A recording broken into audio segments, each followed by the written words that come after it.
King Kohli is back.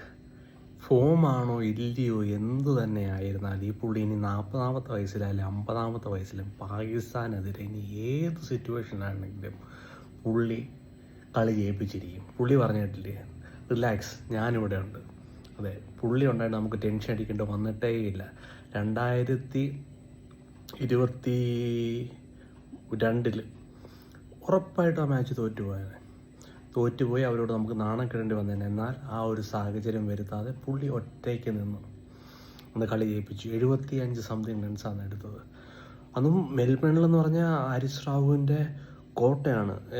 ഒരു big ബാഷൊക്കെ കളിച്ചിട്ടുണ്ട്. ഹാരിസ് റാവുവിനെ ആ പിച്ച് വളരെ അറിയാവുന്നൊരു പിച്ചാണ്.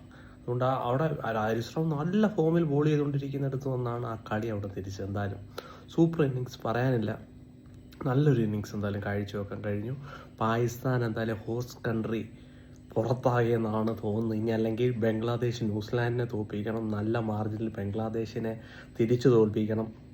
ഇനി കണക്കിൻ്റെ കളികളൊക്കെ ആയിരിക്കും, പിന്നെ ഭാഗ്യവും കൂടെ വേണം.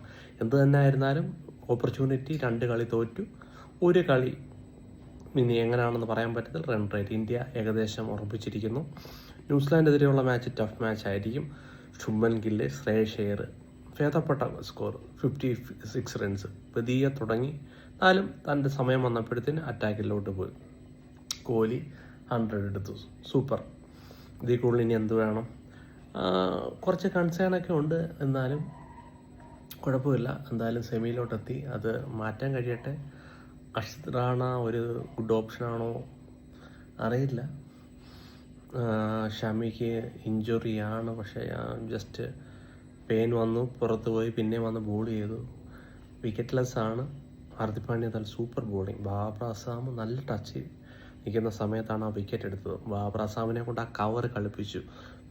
കോഹ്ലിയുടെ വിക്കറ്റ് എടുക്കുന്നു പറയുന്ന പോലെ ആസ്ട്രേലിയക്കാരെടുത്ത പോലെ 5th സ്റ്റമ്പ് 6th സ്റ്റമ്പ് എന്ന് പറയുന്നത് ഇട്ട് കൊടുത്തു. കവർ ഡ്രൈവ് ചെയ്യും, നീ കവർ ഡ്രൈവ് ചെയ്യും, ബോൾ അൽക്കാസ സ്വിങ് ചെയ്തു, വിക്കറ്റ് എടുത്തു. നല്ല സൂപ്പർ. എന്തായാലും കുറച്ച് ടെൻഷൻ ഉണ്ടായിരുന്നു, 240 ചേസ് ചെയ്യാൻ കഴിയുമോ സ്പിന്നർമാർക്ക്. എന്തായാലും നല്ലൊരു റോളുള്ള പിച്ചാണ്. എന്തായാലും എടുത്തു, ജയിച്ചു. ഇനി എന്തായാലും സെമി നോക്കിയാൽ മതി. എന്തായാലും ഇന്നലത്തെ കളിയൊക്കെ വെച്ച് ആസ്ട്രേലിയയെ സംബന്ധിച്ചോളം ആസ്ട്രേലിയ അവിടുന്ന് പിന്നെ ആസ്ട്രേലിയ അല്ലെങ്കിൽ പിന്നെ സൗത്ത് ആഫ്രിക്ക, എന്തായാലും ന്യൂസിലാൻഡും ഇന്ത്യയും തന്നെ ആയിരിക്കാം ഫൈനലിൽ. അറിയില്ല ആരാണ് കളിക്കുക എന്നുള്ളത്. ന്യൂസിലാൻഡ് എന്തായാലും നമ്മളെ ഹോമിൽ വന്ന് വൈറ്റ് വാഷ് ചെയ്ത് പോയതിൻ്റെ ചെറിയൊരു അങ്ങ് തീർക്കണം. പക്ഷെ അടുത്ത മത്സരത്തിലല്ല, അതൊരു സെമിയിലോ ഫൈനലിലോ ന്യൂസിലാൻഡിനെ കെട്ടി തോൽപ്പിക്കണമെന്നാണ് എൻ്റെ ഒരു ആഗ്രഹം. അന്നത്തെ ആ ഒരു തോൽവി, വൈറ്റ് വാഷ് 3 മാച്ചിൻ്റെ തോൽവി, അതിൻ്റെ ഒരു തിരിച്ചൊരു പ്രതികാരം ന്യൂസിലാൻഡിനോട് ചെയ്യണമെന്ന് ആഗ്രഹമുണ്ട്. നല്ല സൂപ്പർ ഇന്നിങ്സ്, പറയാനൊന്നുമില്ല. ഷൈൻ ഷാ സൂപ്പർ ഒരു ബോളാണ് ചെയ്തത്. രോഹിത് ശർമ്മയുടെ വിക്കറ്റ് സൂപ്പർ ബോള്. കഴിഞ്ഞ പ്രാവശ്യം എനിക്ക് തോന്നുന്നു ഏഷ്യ കപ്പിലും ഇതേപോലെ ഫുൾ ലെങ്ത് ഹൽക്ക സ്വിങ് ചെയ്ത് ഔട്ടായി. അതേ ബോൾ എറിഞ്ഞ് ഔട്ടാക്കി. എന്തായാലും സൂപ്പർ ഇന്നിങ്സ്, പറയാനൊന്നുമില്ല. കുൽദീപിന് 3 വിക്കറ്റ് കിട്ടി. അവസാനമായെങ്കിലും സ്കോർ കൺട്രോൾ ചെയ്യാൻ കഴിഞ്ഞു. പാകിസ്ഥാൻ വളരെ സ്ലോ റേറ്റിൽ 3-4 പോയിക്കൊണ്ടിരുന്നു. ചാൻസ് എടുത്തില്ല. ഇനി അറ്റാക്ക് ചെയ്ത് കഴിഞ്ഞാൽ വിക്കറ്റ് പോകും. അത് നല്ലൊരു ഓപ്ഷൻ ആയിരുന്നു, അല്ലെങ്കിൽ ഈ 240 വരെ പോകത്തില്ല. റിസ്വാൻ്റെയോ സൗദ് ഷക്കീലിൻ്റെ വിക്കറ്റ് പോയിരുന്നെങ്കിൽ ഇത്ര ഒരു സ്കോറിലോട്ടും പോകത്തില്ലായിരുന്നു. റിസ്വാൻ അറിയാം തൻ്റെ ടീമിൻ്റെ പെർഫോമൻസ്, ബാറ്റിംഗ് ഓർഡർ, പൊസിഷൻ, കാര്യങ്ങളൊക്കെ അറിയാം. എന്നിരുന്നായിരുന്നു പാകിസ്ഥാൻ പുറത്തു പോയി. അൺലക്കാണ്. സൈം അയ്യൂബ്, ഫഖർ സൽമാൻ്റെ ആ ഒരു അഭാവം എന്തായാലും അവരെ ബാധിച്ചു. പുറത്തു പോയിരിക്കുന്നു. ഇന്ത്യ ഏകദേശം സെമി ഉറപ്പിച്ചു എന്ന് തന്നെ പറയാം.